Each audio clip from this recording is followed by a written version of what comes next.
एहसास कफालत सेंटर ॾेई जो मौजूद आहियूं गुज़िरियल केतिरनि ॾींहंनि खां पाण हिते जेको सो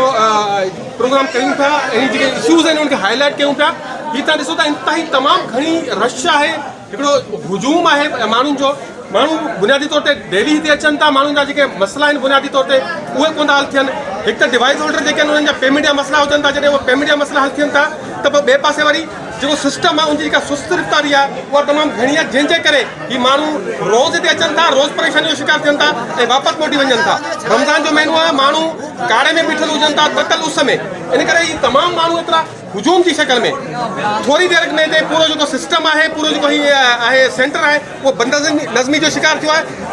ठीक ठाक हिते जेको आहे सो माण्हुनि जी रश आहे हाणे असांजी गुज़ारिश आहे DC वज़ीर साहब खे AC साहब खे SHO ॾेई खे त घटि में घटि हिते जेको निज़ाम आहे उनखे सिस्टम खे ठीकु कयो वञे निज़ाम खे ठीकु कयो वञे ऐं माण्हू जो हिते जेको न उहो निज़ाम न ठीकु करण जूं तमामु घणियूं रड़ियूं आहिनि माण्हू चवनि था त जेको निज़ाम हले पियो गुज़िरियल कुझु ॾींहंनि खां वठी उहो ठीकु तरह सां कोन पियो हले इन जे करे अचो बुनियादी तौर ते पहिरीं माण्हुनि खां पुछूं था त उन्हनि जा मसइला आहिनि कहिड़ा उन्हनि जे मसइलनि में प्रॉब्लम कहिड़ा पिया अचनि ऐं छो कोन पिया हिननि खे पैसा मिलनि तमामु घणा ॾींहं थी विया आहिनि माण्हुनि जूं रड़ियूं आहिनि त असांजा मसइला जेके आहिनि उहे हल कोन पिया थियनि केतिरनि ॾींहंनि खां तव्हां अचो पिया हिते असांखे 8-7 ॾींहं थी अच्छा छा था चवनि पैसनि जे लाइ के चवनि था त हू लॻनि कोन था औंठा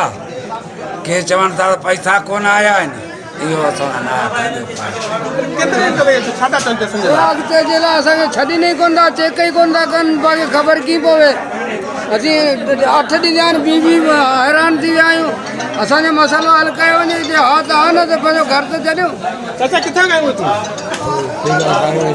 छा था चवनि पैसनि जे लाइ पैसा मुंहिंजा आयल आहिनि पर अञा को कमी कोन थी पैसा मुंहिंजा आयल आहिनि कार्ड में सभु आयल आहिनि छा था चवनि पैसनि जे लाइ पैसा न अचो आहे वीडियो करे जेके पंहिंजे मनपसंदि माण्हू छॾींदा पंहिंजे हिसाब सां असांखे कोन था छॾीनि ॻाल्हि सिधी इंतिहाई घणा इश्यूज़ अचनि पिया हिते हिन सेंटर ते ॿाहिरिनि माण्हुनि जी जेका मौजूदगी आहे उहा इंतिज़ाम जे लाइ बि परेशानी जो सबबु आहे डिवाइस होल्डरनि जे लाइ बि परेशानी जो सबबु आहे ख़ुदि जेके माण्हू आहिनि उन्हनि जे लाइ बि परेशानी जो सबबु आहे ॿियो इश्यूज़ जेको आहे उहो इहो आहे त हिते जेके माण्हू आहिनि उहे 81-71 ते पाण खे रजिस्टर कराइण खां सवाइ हिते पहुची वञनि था सेंटरनि ते हू चवनि था त पैसनि जी वसूली जे लाइ असांजा जेके मैसेज कोन आया आहिनि रिटर्न में उनखां सवाइ बि असांजा जेके पैसा उहे थी विया आहिनि असां उहे पैसा वसूल करणा आहियूं हाणे सवाल इहो थो पैदा थिए अगरि जिन माण्हुनि जा डिवाइस ते पैसा न आहिनि चढ़िया हुनजी नादरामा वेरिफिकेशन न आहे थी त उते हिन जा पैसनि जी जेका वसूली आहे उनमें ज़ाहिर आहे प्रॉब्लम ईंदा प्रॉब्लम क्रिएट थींदा त उनखे ई डिवाइस होल्डर जेके आहिनि उहे मोह थी ॾींदा तमामु 100 मां 20% माण्हुनि वटि जेको उन्हनि जा रिटर्न में आया आहिनि मैसेज आया आहिनि बाक़ी जेके आहिनि 80% जेके माण्हू आहिनि न उन्हनि वटि मैसेज आया आहिनि न ई उन्हनि वटि जेको सो इन क़िस्म जी का आहे जेको सो डिवाइस परेशानी थिए थी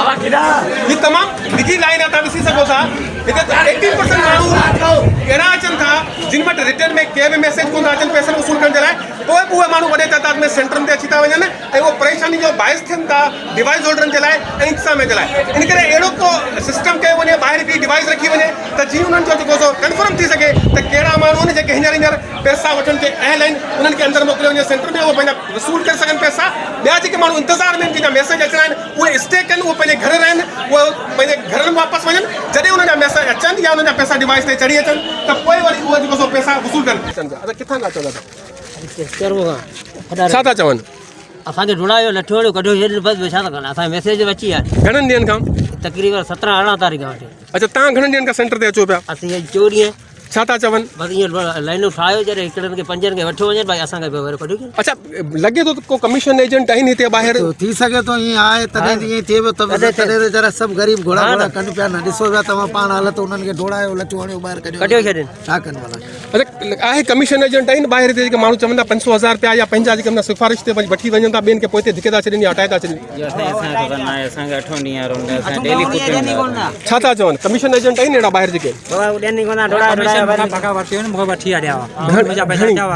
के कमीशन के वरिती कमीशन नालो छा हुनजो न कहिड़ो पुलिसर वरितो नालो छा हुनजो पैसा थिया कोन हुआ ठीक पैसा आहिनि अच्छा लेडीज़ मूंखे पंध सां चयो सॼो पूरो लेडीज़ सां पंध वठियो अचां पियो उहे पैसा नथा मिलनि उहे थिया पिया आहिनि कोन दोस्तो तव्हां हिननि समूरनि माण्हुनि जी ॻाल्हियूं ॿुधियूं आहिनि त बुनियादी तौर ते मसइला वरी बि आहिनि इलाही सारियूं माण्हू जो रड़ियूं बहन ते प्राइवेट कमीशन एजेंट जेके आहिनि उहे आहिनि उन्हनि जेको सो मुक़ररु थियल आहिनि 500,000 रुपया ऐं उन्हनि जा पंहिंजा माण्हू जेके आहिनि उहे कमीशन एजेंट मुक़ररु थियल आहिनि जेके पंहिंजे मख़सूस माण्हुनि खे वठी वञनि था ऐं उते लाइन में लॻाइनि था ऐं जेके जिन माण्हू जी सिफ़ारिश कोन थी हुजे ऐं जिन माण्हू वटि पैसा कमीशन जे लाइ नथा हुजनि 500,000 रुपया उहे माण्हू सॼो ॾींहुं हिन सेंटर ते बीह उञा बुखिया ततल उस में हिन कारे हेठां बीह करे शाम जो पंहिंजे घर मोटी वञनि था लेकिन जंहिंजी सिफ़ारिश हुजे थी या जंहिं वटि वरी कमीशन जे लाइ पैसा हुजनि था उन्हनि माण्हुनि खे अॻिते लाइन में लॻाए वञे थो ऐं उन्हनि खे पैसनि जी वसूली थिए थी कैमरामैन शाहनवाज जमाली सां गॾु مرتضى शाम अवां जो आवाज़ ॾेई शहर अगरि तव्हां असांजे चैनल ते नवां आहियो ऐं हिन ताईं तव्हां असांजो चैनल सब्सक्राइब नाहे कयो त पोइ जल्द खां जल्द असांजो चैनल सब्सक्राइब कयो हिन वीडियो खे वधि खां वधि शेयर लाइक करियो घंटी न विसारींदा कमेंट्स बॉक्स में अची पंहिंजी राय खां आगाह ज़रूरु कजो